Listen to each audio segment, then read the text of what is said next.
السلام علیکم ورحمۃ اللہ تعالی وبرکاتہ نحمده ونصلي ونسلم على رسوله الكريم اما بعد فاعوذ بالله من الشیطان الرجیم بسم اللہ الرحمن الرحیم ان اللہ وملائکته يصلون على النبی یا ایها الذین آمنوا صلوا علیہ وسلموا تسلیما اللهم صل على سيدنا ومولانا محمد معدن الجود والكرم وآله الكرام وابنه الكريم وبارك وسلم صلاة وسلاما عليك يا رسول الله صلی اللہ تعالی علیہ وسلم۔ سورہ بقرہ آیت نمبر 102 کی تفسیر ہے یہ آیت کریمہ، اور اس کا ترجمہ اور اس کا کچھ خلاصہ اس سے پہلے والے درس میں بیان کیا گیا۔ حصول برکت کے لیے پھر سے آیت کریمہ کی تلاوت کرتے ہیں اور اس کا ترجمہ شامل کرتے ہیں۔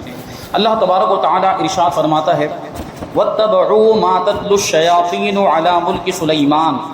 وَمَا كَفَرَ سُلَيْمَانُ وَلَكِنَّ الشَّيَاطِينَ كَفَرُوا يُعَلِّمُونَ النَّاسَ السِّحْرَ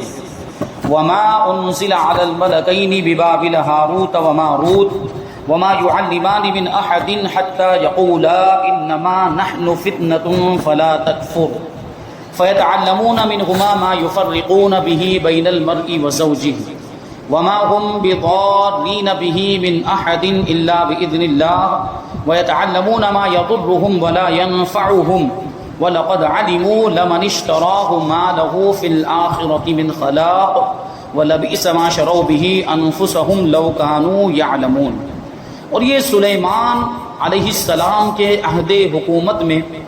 اس جادو کے پیچھے پڑ گئے، یعنی اس جادو کی پیروی کرنے لگ گئے جو شیاطین پڑھا کرتے تھے۔ اور سلیمان نے کفر نہیں کیا بلکہ شیطان کافر ہوئے جو لوگوں کو جادو سکھاتے تھے، اور یہ تو اس جادو کے پیچھے بھی پڑ گئے تھے جو بابل شہر میں دو فرشتوں ہاروت و ماروت پر اتارا گیا تھا، اور وہ دونوں کسی کو کچھ نہ سکھاتے جب تک یہ نہ کہہ لیتے کہ ہم تو صرف لوگوں کا امتحان ہیں۔ یعنی پہلے وہ لوگوں کو بتا دیتے تھے جادو سکھانے سے پہلے کہ ہم تو آزمائش ہیں، مت سیکھو، اور کہتے کہ اے لوگو تم اپنا ایمان ضائع نہ کرو، یعنی جادو کو سیکھ کر اپنا ایمان برباد نہ کرو۔ وہ لوگ ان فرشتوں سے ایسا جادو سیکھتے جس کے ذریعے مرد اور اس کی بیوی میں جدائی ڈال دیں، حالانکہ وہ اس کے ذریعے کسی کو اللہ کے حکم کے بغیر کوئی نقصان نہیں پہنچا سکتے تھے، اور یہ ایسی چیز سیکھتے تھے جو انہیں نقصان دے اور انہیں نفع نہ دے، اور یقیناً انہیں معلوم ہے کہ جس نے یہ سودا لیا ہے آخرت میں اس کا کچھ حصہ نہیں، یعنی جس نے جادو سیکھا تو اس کا آخرت میں کوئی حصہ نہیں، اور انہوں نے اپنی جانوں کا کتنا برا سودا کیا ہے۔ کیا ہی اچھا ہوتا اگر یہ جانتے، یعنی اس عمل کی برائی کو، جادو کی برائی کو جانتے تو جادو نہ سیکھتے، جادو پر عمل نہ کرتے۔ بہرحال یہاں پر یہ جو بات بیان کی جا رہی ہے کہ وہ اس کے پیچھے پڑے، اس جادو کے پیچھے پڑ گئے جو شیاطین حضرت سلیمان علیہ السلام کے زمانے میں آپ کے عہد حکومت میں پڑھا کرتے تھے۔ کا مطلب کیا؟ لوگوں کو سکھاتے تھے، تو لوگ اس کو سیکھ کر اس پر عمل کرنے لگ گئے۔ تو یہاں دیکھیں دو طرح کے جادو کا ذکر ہے، ایک حضرت سلیمان علیہ السلام کے دور حکومت میں جو شیطان پڑھتے تھے، یعنی شیطان لوگوں کو سکھاتے تھے، شیاطین لوگ سیکھتے تھے، اور دوسرا وہ جادو جو ہاروت اور ماروت پر اتارا گیا، ہاروت اور ماروت سے بھی یہ لوگ سیکھتے تھے اور اس جادو کی بھی پیروی کرنے لگ گئے اور اس جادو پر بھی عمل کرنے لگ گئے۔ یہ جو فرمایا گیا کہ حضرت سلیمان علیہ السلام کے زمانے میں شیاطین لوگوں کو جادو سکھاتے تھے، اس کے بارے میں فرماتے ہیں اس کا شان نزول اور اس کا بیک گراؤنڈ۔ حضرت سلیمان علیہ السلام کے زمانے میں بنی اسرائیل جادو سیکھنے میں مشغول ہوئے تو حضرت سلیمان علیہ السلام نے ان کو اس سے روکا اور ان کی کتابیں لے کر اپنی کرسی کے نیچے دفن کر دی۔ دیکھیں یہ ایک روایت ہے، اس روایت کے مطابق یہ ہمیں بات معلوم ہوئی کہ حضرت سلیمان علیہ السلام نے جادو کی کتابوں کو اپنی کرسی کے نیچے دفن کیا، اپنا تخت۔ حضرت سلیمان علیہ السلام پوری دنیا کے بادشاہ ہوئے، آپ کو اللہ تبارک و تعالیٰ نے دنیا اور ما فیہا کی حکومت عطا فرمائی، تو آپ کی کرسی یہ بڑی عظیم الشان کرسی تھی اور کسی کی کوئی مجال نہیں تھی کہ اس کرسی کو ہلا سکے۔ تو حضرت سلیمان علیہ السلام نے اسی اپنی کرسی کے نیچے وہ جادو کی کتابوں کو دفن کر دیا۔ اب کسی کے اندر طاقت نہیں تھی کہ وہ کتابوں کو دوبارہ نکال لے، کرسی کے نیچے سے وہ کتابوں کو نکالے اور پھر سے وہ کتابیں پڑھنا شروع کر دے یا لوگوں کو پڑھانا شروع کر دے۔ حضرت سلیمان علیہ السلام کی وفات کے بعد شیاطین نے وہ کتابیں نکال کر لوگوں سے کہا کہ معاذ اللہ حضرت سلیمان علیہ السلام اسی کے زور سے سلطنت کرتے تھے، یعنی یہ جادو، یہ انہی کتابوں کی وجہ سے وہ حکومت کیا کرتے تھے، اور وہ جو اتنے بڑے بادشاہ بن گئے، دنیا پر حکومت کرنے لگ گئے، تو اس میں اس جادو کا دخل ہے۔ اس میں یہ بات بیان کی گئی کہ وہ کتابیں حضرت سلیمان علیہ السلام نے خود دفن کی تھی، اور ایک روایت ہے اس سے یہ پتہ چلتا ہے کہ شیاطین نے وہ کتابیں حضرت سلیمان علیہ السلام کی کرسی کے نیچے خود ہی دفن کی تھی۔ تو وہ واقعہ بھی بڑا تعجب خیز ہے، اب اس کی صحت یا اس کے ذوق کی کیا حقیقت وہ ہمیں نہیں معلوم، لیکن کتابوں کے اندر وہ روایت بھی ملتی ہے، اور ہمارے ایک معتبر سنی عالم دین نے اس کو اپنی کتاب میں لکھا بھی ہے یہ روایت۔ اس میں وہ یوں تھا کہ حضرت سلیمان علیہ السلام کے پاس وہ انگوٹھی تھی جو حضرت آدم علیہ السلام جنت سے لے کر آئے تھے، وہ ہوتے ہوتے حضرت سلیمان علیہ السلام تک پہنچی، اور اس انگوٹھی کی تاثیر یہ تھی کہ جو بھی وہ انگوٹھی پہن لیتا وہ دنیا اور ما فیہا کا مالک بن جاتا تھا، وہ دنیا اور ما فیہا کا بادشاہ بن جاتا تھا۔ تو حضرت سلیمان علیہ السلام نے بھی چونکہ وہ انگوٹھی پہن لی تھی تو حضرت سلیمان علیہ السلام پوری دنیا کے بادشاہ بن گئے۔ وہ انگوٹھی حضرت سلیمان علیہ السلام کے پاس تھی، اکثر تو وہ آپ پہنے رکھتے تھے، کبھی کبھی کسی وجہ سے اتارتے، جیسے کہ حاجت کے لیے تشریف لے جاتے تو اتارتے۔ تو ایک مرتبہ ایسا ہی ہوا کہ حضرت سلیمان علیہ السلام قضائے حاجت کے لیے تشریف لے گئے، تو اپنی انگوٹھی اتار کر اپنی بیوی جن کا نام امینہ تھا ان کو دے کر گئے کہ انگوٹھی کی حفاظت کرو، میں آتا ہوں حاجت سے فارغ ہونے کے بعد۔ اب حضرت سلیمان علیہ السلام تو چلے گئے۔ دیکھیں اس روایت، یہ آگے جو بات بیان کی جا رہی اسی وجہ سے اس یہاں پر ہماری نظر رک جاتی ہے اور ایسا لگتا ہے کہ یہ کیسے ممکن ہے، تو کہیں یہ بھی لگتا ہے کہ یہ روایت اتنی معتبر نہیں ہے جو آگے کی بات بیان کریں گے۔ تو ہوا یہ کہ حضرت سلیمان علیہ السلام تو قضائے حاجت کے لیے تشریف لے گئے، تو اب شیطان جو تھا، شیطان نے موقع کو غنیمت جانا، اس نے کیا کیا، حضرت سلیمان علیہ السلام کی شکل و صورت اختیار کی، یعنی حضرت سلیمان علیہ السلام جیسا، کیونکہ اس کو طاقت دی جیسی شکل چاہے وہ بن جائے۔ شیطان کو اللہ تبارک و تعالیٰ نے یہ طاقت دی، وہ کبھی جانوروں کی شکل بھی اختیار کر لیتا ہے، کبھی سانپ بن جائے گا، کبھی کچھ اور بن جائے گا، کبھی کتا بھی بن جاتا ہے، کبھی بلی بن جاتا ہے۔ تو شیطان کو یہ اختیار دیا گیا، اس کو یہ طاقت ملی ہے کہ وہ جو شکل چاہے وہ اختیار کر لے، لیکن شیطان ہمارے نبی کی شکل و صورت اختیار نہیں کر سکتا، حضور پاک صلی اللہ علیہ وسلم کی شکل اختیار نہیں کر سکتا، کیونکہ حضور نے کیا ارشاد فرمایا کہ جس نے مجھے خواب میں دیکھا اس نے مجھے ہی دیکھا، کیونکہ شیطان میری شکل اختیار نہیں کر سکتا۔ کیوں اللہ تبارک و تعالیٰ نے ہمارے آقا کو بے مثل و بے مثال پیدا فرمایا، حضور پاک صلی اللہ علیہ وسلم جیسا کوئی انسان نہ پہلے ہوا نہ بعد میں ہو سکتا ہے، یہ محال اور ناممکن ہے۔ حضور پاک صلی اللہ علیہ وسلم جیسا کسی اور کا ہونا یہ محال اور ناممکن ہے، اس کو امتناع النظیر کہا جاتا ہے، جو اہل سنت و جماعت کا بنیادی عقیدہ ہے۔ تو شیطان حضور کی شکل اختیار نہیں کر سکتا، کیونکہ اگر شیطان حضور کی شکل اختیار کر لیتا تو وہ حضور کے جیسا ہو جاتا، اگرچہ وقتی طور پر، یعنی اگرچہ اس کا صرف چہرہ ہی حضور کے جیسا ہوتا، تو اللہ تبارک و تعالیٰ کو یہ بھی گوارا نہ ہوا کہ کسی کا چہرہ ہمارے نبی کے چہرے جیسا بھی ہو۔ تو شیطان حضور کی شکل اختیار نہیں کر سکتا، لیکن حضرت سلیمان علیہ السلام کی شکل اس نے اختیار کی۔ اور پھر کیا کیا اس نے، وہ حضرت سلیمان علیہ السلام کی بیوی کے پاس آیا اور انگوٹھی مانگی، لاؤ انگوٹھی۔ تو انہوں نے تو یہی سمجھا کہ میرے شوہر ہیں، تو انگوٹھی دے دی۔ اب وہ انگوٹھی کے بارے میں آپ نے جانا کہ اس کی تاثیر کیا تھی کہ جس کے پاس وہ انگوٹھی وہ دنیا ما فیہا کا بادشاہ بن جاتا ہے۔ شیطان نے وہ انگوٹھی پہن لی، اور انگوٹھی پہننے کے بعد حضرت سلیمان علیہ السلام کی کرسی پر جا کر بیٹھ گیا۔ شیطان حضرت سلیمان علیہ السلام کی کرسی پر جا کر بیٹھ گیا۔ اب جتنی دیر تک وہ بیٹھا رہا اتنی دیر تک حضرت سلیمان علیہ السلام کی حکومت ختم ہو گئی، اور روایتوں میں آیا کہ وہ 40 دن تک حضرت سلیمان علیہ السلام کی کرسی پر بیٹھا رہا ہے، 40 دن تک۔ اور 40 دن تک حضرت سلیمان علیہ السلام یہ حکومت سے محروم رہے۔ آپ کی حکومت اتنے دن کے لیے وقتی طور پر زائل کر دی گئی تھی۔ تو حضرت سلیمان علیہ السلام واپس آئے، قضائے حاجت سے واپس آئے، اپنی بیوی سے انگوٹھی مانگی، تو آپ کی بیوی نے کہا ابھی تو آپ لے کر گئے، کیونکہ شیطان حضرت سلیمان علیہ السلام کی شکل اختیار کر کے آیا تھا، تو آپ کی بیوی تو سمجھی کہ ان کے شوہر ہیں،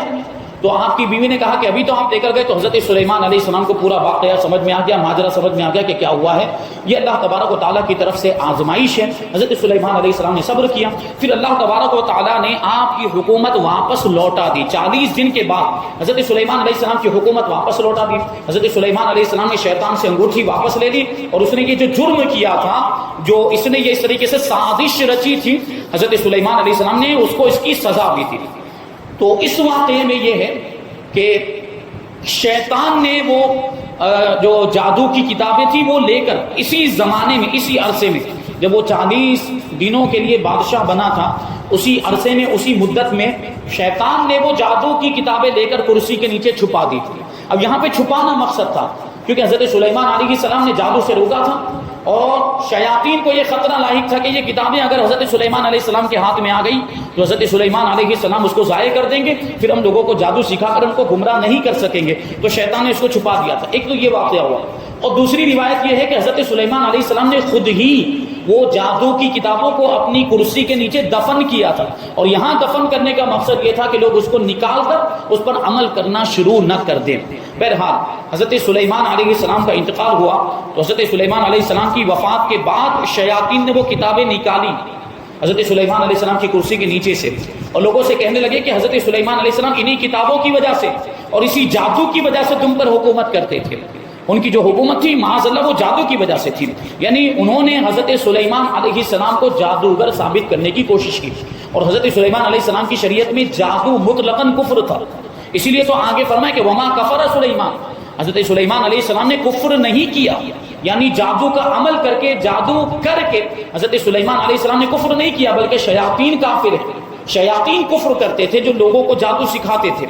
تو یہاں پر وہی بات بیان کی گئی جب شیاطین نے یہ کہا کہ حضرت سلیمان علیہ السلام اسی جادو کے زور سے حکومت کیا کرتے تھے، بنی اسرائیل کے نیک لوگوں اور علماء نے تو اس کا انکار کر دیا، یعنی اس کی بات نہیں مانی، لیکن ان کے جاہل لوگ جادو کو حضرت سلیمان علیہ السلام کا علم مان کر اس کے سیکھنے پر ٹوٹ پڑے، یعنی جب ان کو یہ پتا چلا کہ حضرت سلیمان علیہ السلام اسی جادو کی وجہ سے بادشاہ بنے تھے اور حکومت کیا کرتے تھے، تو انہوں نے بھی سیکھنا شروع کر دیا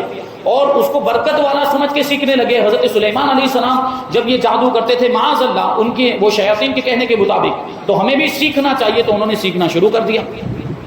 انبیاء کرام علیہ السلام کی کتابوں کو انہوں نے چھوڑ دیا، پسے پشت ڈال دیا اور جادو سیکھنے میں مشغول ہو گئے، اور حضرت سلیمان علیہ السلام پر ملامت کرنا شروع کر دیا۔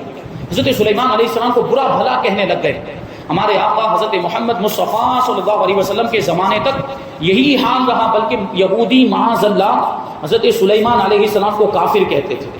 اور یہودی حضرت سلیمان علیہ السلام کے تعلق سے اور حضور پاک صلی اللہ علیہ وسلم کے تعلق سے یہ کہا کرتے تھے کہ محمد صلی اللہ علیہ وسلم تو سلیمان کا ذکر انبیاء کرام میں کرتے ہیں، یعنی ان کو نبی مانتے، انبیاء کرام میں ان کا شمار کرتے، جبکہ وہ تو ایک جادوگر تھے۔ یہ بات کہتے تھے، یہودی حضور کے زمانے تک بھی یہ بات کہتے تھے، اور معاذ اللہ حضرت سلیمان علیہ السلام کو کافر کہتے تھے۔ تو اللہ تبارک و تعالیٰ نے حضور پاک صلی اللہ علیہ وسلم کے ذریعے سے حضرت سلیمان علیہ السلام کی جادو سے براءت کو ظاہر فرما دیا کہ حضرت سلیمان علیہ السلام جادو نہیں کرتے تھے، وہ جادوگر نہیں تھے، اور انہوں نے کوئی کفر نہیں کیا، کیونکہ اللہ کا نبی کبھی کفر والا کام کر ہی نہیں سکتا، وہ تو سارے چھوٹے بڑے گناہوں سے پاک ہوتا ہے، تو وہ کفر جیسا عظیم گناہ کیسے کر سکتا ہے نبی؟ تو اللہ تبارک و تعالیٰ نے اسی بات کو اس آیت کریمہ میں ظاہر کیا کہ حضرت سلیمان علیہ السلام کافر نہیں تھے۔ تو اس آیت سے معلوم ہوا کہ پیغمبروں سے دشمنوں کے الزام دور کرنا یہ اللہ تبارک و تعالیٰ کی سنت ہے۔ دشمن اگر کوئی الزام لگاتے ہیں معاذ اللہ، کسی نبی کی شان کو گھٹانے کی کوشش کرتے ہیں، تو اس وقت ان کا جواب دینا یہ پروردگار کی سنت ہے۔ تو ہمارے نبی پاک صلی اللہ علیہ وسلم کی شان میں بھی یہ وہابیاں دیابانن ہیں اور یہ غیر مقلدین نے معاذ اللہ گستاخیاں کی، تو علماء اہل سنت یہ سنت پروردگار پر عمل کرتے ہوئے ان کا رد کرتے ہیں اور ان کا جواب دیتے ہیں۔ جیسا کہ لوگوں نے حضرت سلیمان علیہ السلام پر جادوگری کی تہمت لگائی، اور اللہ تبارک و تعالیٰ نے اس آیت میں اس تہمت کو دور فرما دیا۔ نیز یہ بھی معلوم ہوا کہ جادو کرنا کبھی کفر بھی ہوتا ہے، جبکہ اس میں کفریہ الفاظ ہیں۔ یہ تو ایک روایت انہوں نے بیان کی، جبکہ تفسیر جلالین میں یہ بات لکھی ہے کہ ان کے زمانے میں حضرت سلیمان علیہ السلام کی شریعت میں جادو مطلقاً کفر تھا، چاہے اس میں کفریہ کلمات ہوں یا نہ ہوں، جادو مطلقاً کفر تھا۔ اب یہاں پہ ہاروت ماروت کا واقعہ بیان کیا جا رہا ہے، اور اس کے پیچھے لگے جو ہاروت اور ماروت پر اتارا گیا، تو ہاروت اور ماروت کے بارے میں فرماتے ہیں کہ یہ دو فرشتے ہیں جنہیں بنی اسرائیل کی آزمائش کے لیے اللہ تبارک و تعالیٰ نے بھیجا تھا، اور ان کے بارے میں غلط قصے بہت زیادہ مشہور، بہت ساری کہانیاں اور بہت سے غلط واقعات مشہور ہو گئے جو سب کے سب باطل ہیں۔ سچائی صرف اتنی ہے کہ یہ دو فرشتے تھے، اللہ تبارک و تعالیٰ نے لوگوں کی آزمائش کے لیے ان کو دنیا میں بھیجا تھا، زمین پر بھیجا تھا، اور وہ لوگوں کو جادو سکھاتے تھے، لیکن جادو سکھانے سے پہلے وہ لوگوں سے کہہ دیتے تھے کہ اس کو مت سیکھو، کہ یہ آزمائش ہے، ہم تمہاری آزمائش کے لیے نازل کیے گئے، مت سیکھو، لیکن پھر بھی وہ سیکھتے تھے۔ تو اب اس میں کس کا قصور ہوا؟ سکھانے والے کا یا سیکھنے والے کا؟ کیونکہ سکھانے والا تو اس کی برائی بیان کر رہا ہے کہ جو چیز ہم سکھا رہے ہیں یہ تمہارے لیے آزمائش ہے، اللہ کی طرف سے ہمیں تمہاری آزمائش کے طور پر بھیجا گیا تاکہ اللہ تبارک و تعالیٰ تمہارا امتحان لے، تمہیں آزمائے کہ تم اس کو سیکھتے ہو یا اس کو چھوڑ دیتے ہو، سیکھ کر اپنے ایمان کو ضائع کر دیتے ہو یا پھر اس کو چھوڑ کر اپنے ایمان کو محفوظ رکھتے ہو۔ یہ وہ فرشتے تھے جو لوگوں کی آزمائش کے لیے نازل ہوئے تھے۔ اب بہرحال اس میں بہت سارے قصے اور بہت سارے واقعات ہیں۔ اعلیٰ حضرت امام احمد رضا خان رضی اللہ تعالیٰ عنہ نے ہاروت اور ماروت کے بارے میں جو کلام فرمایا اس کا خلاصہ یہ ہے کہ ہاروت اور ماروت کا واقعہ جس طرح عوام میں مشہور ہے، جس طرح عوام میں مشہور، وہ کون سا واقعہ ہے وہ بھی میں آپ کو بتا دوں، عوام میں کیا مشہور ہے اس پر ہمیں بھروسہ نہیں کرنا ہے، بس میں اس واقعے کی حقیقت آپ کو بتا دوں کہ اگر وہ واقعہ سامنے آئے تو آپ کو اس پر اعتبار نہیں کرنا، کیونکہ وہ جو واقعہ ہے اگر اس واقعے کو ہم سچا مان لیں تو پھر وہ قرآن سے ٹکراتا ہوا نظر آتا ہے، وہ واقعہ قرآن سے ٹکراتا ہے، کیونکہ قرآن میں فرشتوں کے بارے میں کیا فرمایا گیا؟ لا یعصون اللہ ما امرهم ویفعلون ما یؤمرون، ابھی آگے آئے گا یہ کہ اللہ تبارک و تعالیٰ کی نافرمانی نہیں کرتے، فرشتے کبھی بھی اللہ تبارک و تعالیٰ کی نافرمانی نہیں کرتے، اللہ کے حکم کی خلاف ورزی نہیں کرتے، وہ تو وہی کرتے ہیں جو ان کو حکم دیا جاتا ہے، مطلب ہے کہ کبھی گناہ کا کام نہیں کرتے فرشتے۔ لیکن اگر اس واقعے کو سچا مان لیں تو فرشتوں کا گنہگار ہونا ثابت ہوتا ہے۔ وہ واقعہ کیا میں مختصر طور پر جلدی اس کو بیان کروں۔ ہوا یوں تھا کہ حضرت ادریس علیہ السلام کے زمانے میں لوگوں میں بہت زیادہ برائیاں پھیل گئی اور بہت زیادہ گناہوں کے کام ہونے لگے، لوگوں نے فساد پھیلانا شروع کر دیا زمین پر۔ تو اس وقت فرشتوں نے اللہ تبارک و تعالیٰ کی بارگاہ میں عرض کیا تھا کہ پروردگار دیکھ یہ انسان زمین میں فساد پھیلا رہے ہیں، بہت ساری برائیاں کرنا انہوں نے شروع کر دیا، اور یہی بات انہوں نے حضرت آدم علیہ السلام کو خلیفہ بنائے جانے کے وقت اللہ کی بارگاہ میں عرض کی تھی۔ اگر آپ کو وہ بات یاد ہو تو فرشتوں نے کیا عرض کیا تھا کہ کیا تو ایسے کو خلیفہ بنائے گا جو زمین میں فساد پھیلائے گا، خون ریزیاں کرے گا؟ تو جب حضرت ادریس علیہ السلام کے زمانے میں یہ ہونے لگا تو فرشتوں نے یہ بات کہی، پھر سے اللہ کی بارگاہ میں عرض کیا کہ خلیفہ بنائے جانے کے زیادہ حقدار تو ہمیں، انسان کی جگہ پر ہمیں خلیفہ بنایا جانا چاہیے، یا کم سے کم وہ خلیفہ اگرچہ ہو لیکن ہم وزیر تو ہوں، تاکہ اگر وہ کچھ کام غلط کرے تو ہم اس کو سدھار سکیں، وہ کچھ کام اگر بگاڑ دیں تو ہم اس کو سنبھال لیں اور اس کو سدھار دیں۔ تو اللہ تبارک و تعالیٰ نے اس وقت فرشتوں سے ارشاد فرمایا تھا کہ فرشتوں ہم نے انسان کو غصہ اور شہوت عطا کی، اس کے اندر ہم نے غصہ بھی رکھا ہے اور شہوت بھی رکھی، اس کی وجہ سے ان دونوں چیزوں کی وجہ سے انسان گناہ زیادہ کرتا ہے، غصے کی بھی وجہ سے اور شہوت کی بھی وجہ سے۔ اور اللہ نے ارشاد فرمایا کہ اگر تمہارے اندر بھی یہ دو چیزیں رکھ دی جائے، غصہ اور شہوت، تو تم بھی گناہ کرنے لگ جاؤ۔ تو اس وقت فرشتوں نے اللہ تبارک و تعالیٰ کی بارگاہ میں عرض کیا تھا کہ پروردگار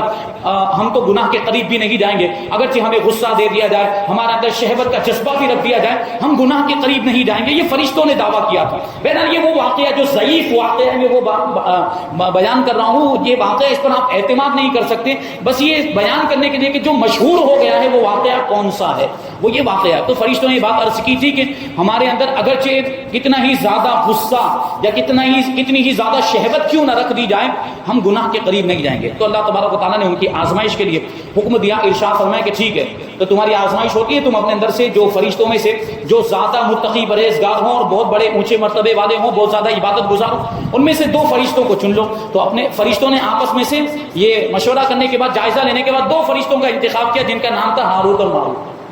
اور یہ فرشتوں میں بہت زیادہ عبادت گزار تھے، اس وجہ سے ان کا انتخاب کیا۔ اب اللہ تبارک و تعالیٰ نے ان کے اندر غصہ بھی رکھ دیا اور شہوت کا جذبہ بھی رکھ دیا اور ان کو زمین پر اتار دیا۔ اب یہ زمین پر آئے اور زمین پر آنے کے بعد یہ قاضی بنا دیے گئے، جس علاقے میں یہ بابل میں اتارے گئے تھے، بابل شہر عراق کے اندر موجود ہے، تو وہاں پر یہ اتارے گئے تھے۔ اب یہ وہاں کے قاضی بنا دیے گئے، قاضی مطلب قاضی شرع، فیصلے کرنے والے۔ تو لوگ ابھی ان کے پاس اپنے مقدمات لے کر آتے تھے، اور اپنے مقدمات لے کر آتے تھے، فیصلہ کروا کے ان سے،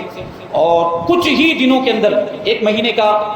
اس میں تذکرہ ہے کہ 1 مہینے کے اندر یہ بہت زیادہ مشہور ہو گئے، یہ دونوں فرشتے جو اب انسان بنا کر بھیجے گئے تھے۔ اب ان کے اندر غصہ اور شہوت کا جذبہ بھی رکھا گیا تھا، تو اب ان کا معاملہ یہ ہو گیا کہ ان کا عدل و انصاف بہت زیادہ مشہور ہو گیا 1 ہی مہینے کے اندر۔ اچھا، دوسری بات یہ تھی کہ ان کو اللہ تبارک و تعالیٰ نے ایک اسم اعظم عطا فرمایا تھا، اور اسم اعظم میں بڑی تاثیر ہوتی ہے، اور یہ جو اسم اعظم تھا وہ اللہ تبارک و تعالیٰ کی بارگاہ میں حاضر ہونے کے لیے تھا۔ مطلب یہ تھا کہ روزانہ شام کے وقت پورا دن یہ زمین پر رہتے تھے، لوگوں کی مقدمات کا فیصلہ کیا کرتے تھے، اور شام کے وقت وہ اسم اعظم پڑھتے تھے تو اللہ کی بارگاہ میں پہنچ جاتے تھے، دوبارہ اللہ کی بارگاہ میں حاضر ہو جاتے تھے۔ وہ اس واقعے کے اندر بیان کیا گیا، تو روزانہ وہ اسم اعظم پڑھتے تھے، وہ اسم اعظم ان کے پاس محفوظ تھا۔ اب ہوا کیا، یہ عدل و انصاف جب ان کا بہت زیادہ مشہور ہو گیا تو ایک دن ایک خاتون اپنے شوہر کی شکایت لے کر ان کے پاس آئی. وہ اپنے شوہر کا مقدمہ لے کر آئی فیصلہ کروانے کے لیے، اور وہ عورت بہت زیادہ حسین و جمیل تھی، بہت زیادہ خوبصورت تھی، اور شہوت کا جذبہ تو رکھ دیا گیا تھا. اب جب وہ آئی تو اس کو دیکھتے کے ساتھ ہی یہ دونوں اس پر فدا ہو گئے اور اس سے وصال کے طالب ہوئے اور کہنے لگے کہ ہماری مراد کو پوری کر دے. تو وہ عورت کہنے لگی کہ میں شادی شدہ ہوں اور میرا شوہر جو وہ بڑا غیرت مند ہے، اور دوسری بات یہ ہے کہ تمہارا مذہب الگ ہے، میرا مذہب الگ ہے. اگر تم اپنی مراد کو پوری کرنا چاہتے ہو تو پہلے میرے بت کو سجدہ کرو، یعنی اپنا دین تبدیل کر دو، اپنا مذہب تبدیل کر دو، یا پھر وہ اسم اعظم مجھے سکھا دو جو تمہارے پاس ہے، اسم اعظم. تو فرشتوں نے پہلے تو انکار کر دیا کہ یہ تو بہت بڑا جرم ہو جائے گا. وہ ہاروت ماروت نے انکار کر دیا کہ ہم نہیں کر سکتے. بہرحال وہ چلی گئی، لیکن وہ عشق کی جو کیفیت تھی وہ پہلے چنگاری تھی، اب وہ شعلہ بن گئی اور وہ ان کی کیفیت تبدیل ہو گئی. اب اسی کی یاد میں وہ لوگ تڑپنے لگ گئے. شہوت کا جذبہ جب آ گیا تو وہ عورت کے حسن کے جال میں ایسے پھنس گئے کہ اب اس کے علاوہ ان کو سکون ہی نہیں آ رہا. تو انہوں نے پیغام بھیجا، ہاروت ماروت نے پیغام بھیجا اس عورت کے پاس کہ ہم تم سے ملنا چاہتے ہیں، تم سے ملاقات کرنا چاہتے ہیں، تو ہمیں اجازت دو. تو اس عورت نے کہا کہ سر آنکھوں پر ضرور تشریف لائیے. عورت نے بلایا. اب یہ لوگ گئے، اس کے گھر میں پہنچ گئے، ہاروت ماروت اس کے گھر میں پہنچ گئے. اب وہ عورت سے کہنے لگے کہ ہم وصال کے طالب ہیں، یعنی ہم تم سے ملاقات کرنا چاہتے ہیں اور اپنی مراد پوری کرنا چاہتے ہیں. تو عورت نے کہا نہیں، وہ ممکن نہیں ہے. دیکھیے یہاں پر اس نے 4 آپشن رکھے عورت نے کہ یا تو ہمارے بت کو سجدہ کرو، یا اس میں اعظم مجھے سکھا دو، یا میرے شوہر کو قتل کر دو، یا پھر یہ شراب رکھی ہوئی ہے وہ پی دو. یہ 4 آپشن اس عورت نے دیے. دیکھیے وہ شراب کی برائی میں بھی کبھی کبھی یہ واقعہ بیان کیا جاتا ہے کہ شراب بھی کتنی بری بات ہے، کتنی بری چیز ہے، اور وہ ساری برائیوں کی جڑ ہے، اس کو کیسے کہا جاتا ہے. اس نے 4 آپشن دیے تھے، یا تو میرے بت کو سجدہ کرو، میرے شوہر کو قتل کر دو، یا پھر مجھے اس میں اعظم سکھا دو، یا پھر شراب پی لو. تو اب فرشتوں نے سوچا کہ اگر اس میں اعظم سکھا دیتے تو یہ تو اللہ تعالیٰ کی امانت ہے، تو اللہ تعالیٰ کی امانت پہ خیانت کرنا تو بہت بڑا جرم ہو جائے. وہ تو نہیں سکھا سکتے، اور اس کے شوہر کو قتل بھی نہیں کر سکتے کہ قتل کرنا بھی حرام ہے، اور بت کی پوجا بھی نہیں کر سکتے، بت کو سجدہ بھی نہیں کر سکتے کہ وہ تو شرک ہو جائے گا. یہ ساری باتیں وہ فرشتہ ہونے کی حیثیت سے جان تو رہے تھے، لیکن یہاں پر شہوت کا جذبہ بھی غالب آ رہا تھا کہیں نہ کہیں. اور شہوت کے ہیجان میں ان لوگوں نے سوچا کہ ان 4 کاموں میں سب سے آسان بات جو لگ رہی ہے وہ ہے شراب پینا. لاؤ شراب پی لیتے. تو ان لوگوں نے شراب پی لی. اب وہ شراب پی تو شراب کے نشے میں ان لوگوں نے اس کے شوہر کو قتل بھی کر دیا اور بت کی پوجا بھی کر لی، بت کو سجدہ بھی کر لیا، اور اس عورت کو اس میں اعظم بھی بتا. سوچیں آپ، یعنی اتنا وہ معاملہ ہو گیا. اب وہ عورت اس میں اعظم سیکھ چکی تھی، اب اس کے بارے میں بڑی تفصیل، اور اس وجہ سے بھی اس واقعے کا مطلب اس واقعے پر بھروسہ نہیں کیا جا سکتا، کیونکہ آگے بڑی عجیب بات ذکر کی ہے کہ اس عورت نے اس میں اعظم سیکھ لیا، اور اس میں اعظم سیکھنے کے بعد وہ آسمان کی طرف گئی، اڑنے لگی، وہ آسمان کی طرف جانے لگی وہ عورت. اب یہ تو فرشتے تھے، ان کو اللہ تبارک تعالیٰ نے خود وہ اس میں اعظم عطا فرمایا تھا تاکہ روزانہ شام کو اللہ کی بارگاہ میں حاضر ہو جایا کرے. اب اس نے بھی اس میں اعظم سیکھ لیا، تو اس میں اعظم کی تاثیر تھی کہ وہ اوپر جائے، تو اس نے اس میں اعظم کو پڑھا تو اوپر جانے لگی. تو اللہ تبارک و تعالیٰ نے اس کو زہرا ستارے کے ساتھ ملا دیا، زہرا ستارے کے ساتھ. زہرا یہ ابھی جو سیارے ہیں، مریخ، مشتری اور کیا پلوٹو وغیرہ جو نام، اس میں سے ایک سیارے کا نام ہے وینس.